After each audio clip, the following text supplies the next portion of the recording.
Yeah, I wanted to add on to that, if you don't mind. There was a poll not too long ago, it might have been a few months ago, where, and I'm sure several people saw it, where LinkedIn asked if, would you mind being contacted by a recruiter? And I think that the vast majority, I think it was 90% of all people that were polled said they would not mind, but the catch was it had to be relevant. Now here's my point. How do you determine if a job or an opportunity that you might be pitching to a candidate is relevant to them if you don't know anything about them? And my point here is, unless you're sourcing and looking for information and clues about a person, there's no way possible for you to pitch an opportunity to someone without you knowing something about their career progression. And some people call it a career trajectory. You look at where they've been going through their career and you kind of figure out what they would most likely be interested and qualified in doing next.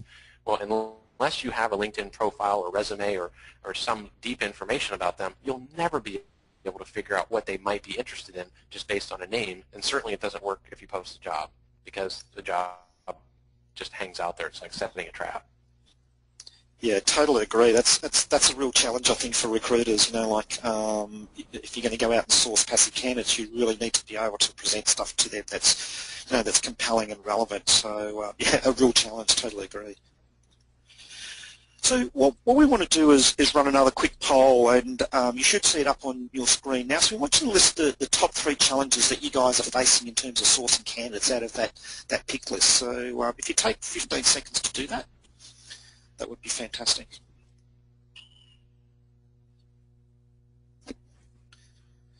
So I'm just seeing some of the percentages come up as you guys are polling, and probably the highest one at the moment is what tools and techniques to use, closely followed by the time taken to actually identify candidates. And upskilling the recruiters is one that's getting a very high rating as well. So really interesting and probably not surprising in terms of the numbers that are coming out. So we're just going to close the poll now, so thank you for doing that. We'll quickly flash up the numbers. So as you can see, time taken to identify candidates has got first prize, and the tools and techniques second, and then upskilling the candidates, or the recruiters, to source more efficiently is number 3. And certainly that's very much in line with a recent survey that was done in Australia around sourcing, and they're probably the 3 ones that come up. The other one that came up in that survey was getting management buy-in to actually invest in proactive sourcing. So interesting numbers that are coming out there. So I'm going to move on now, and I'd like to take the opportunity to introduce Joe. Joe's been patiently sitting, listening to the conversation. So Joe, you've got a big job at SKM as the global sourcing manager.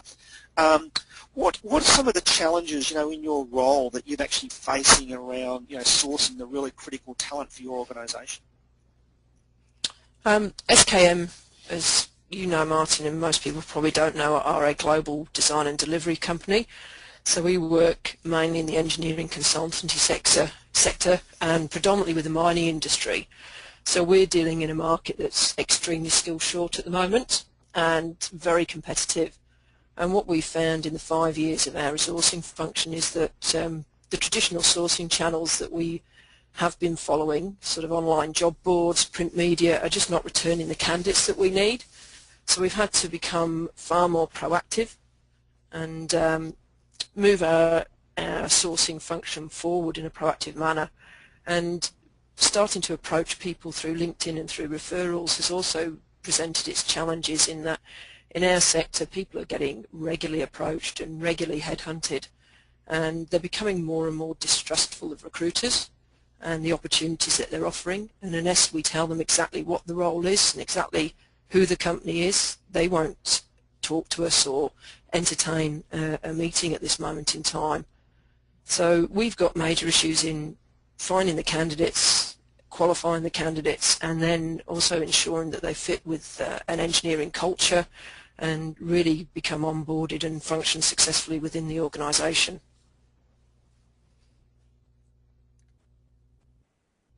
That's great, Joe. So Joe, what are some of the things that that you've tried to put in place, or you've done to try and get around some of those roadblocks that you can share with the listeners?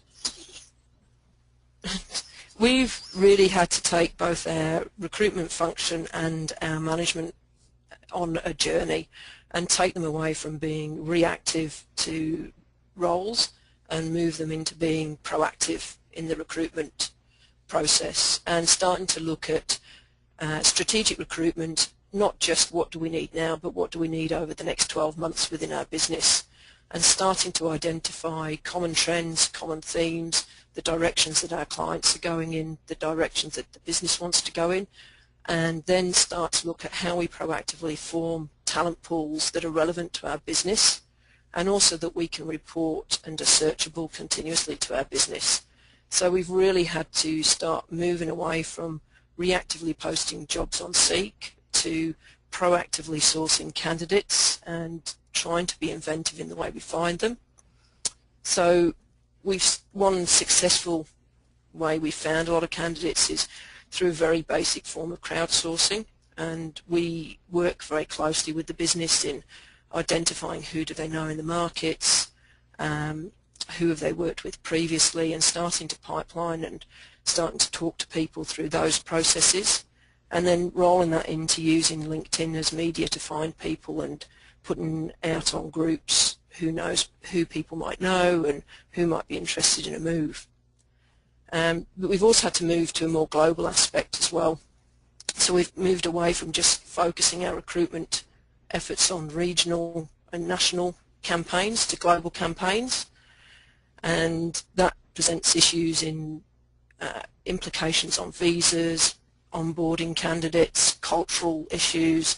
So again, it's taking recruiters and managers on a journey of when we find a candidate overseas, they're not going to be immediately available to start in 4 weeks, that there's a big lead-in period, and how we are going to embed them and engage them during that lead-in period, and how we are also going to talent pool candidates that are not successful. So we're starting to work very much proactively with the business.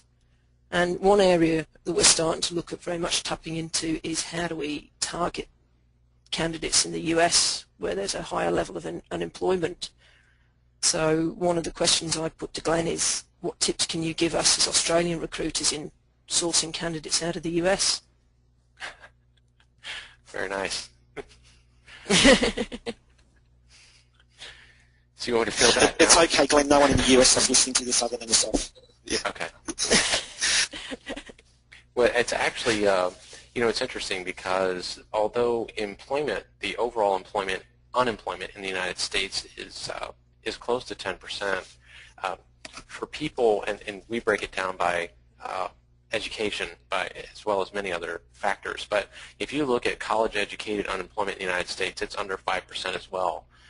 And the space that my firm recruits in is typically information technology, finance and accounting, and healthcare.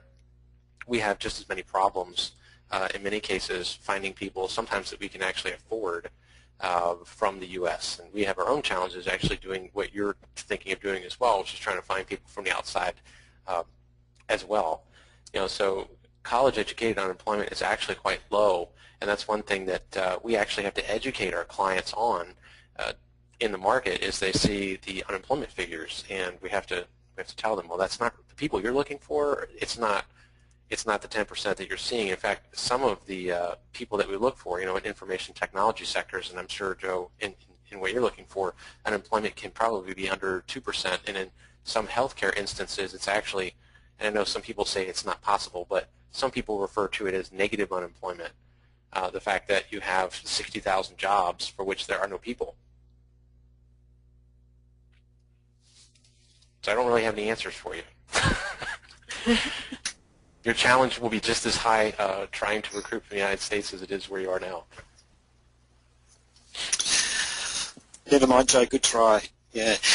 We've just got a really interesting question that's come up from one of the people. I think it's come from Sandra. So Sandra's asked Joe a question for you. What reporting are you providing back to the business on your sourcing function? So in terms of, you sort where the candidates are coming from and the number of candidates that you've got from those channels and things like that. We report them back to the business by source, and the other main report back from the sourcing function is by availability. So what stage through the process are they? Are they ready to move now? Have we got people who are qualified and we know that they're going to fit the SKM business, but maybe 12, 18, 24 months away from moving? So we have set stages through our workflow, and we can report on how many candidates are sitting in each of those stages of the workflow. Fantastic. And further to Sandra's question, Sandra also asked, are you using job boards, or have you totally, removed the use of job boards? No, we're still using job boards for our reactive business. So we still have an operational element of roles that we need to fill straight away. So job boards still remain part of the process. They're just not as returning as higher candidates as we would like.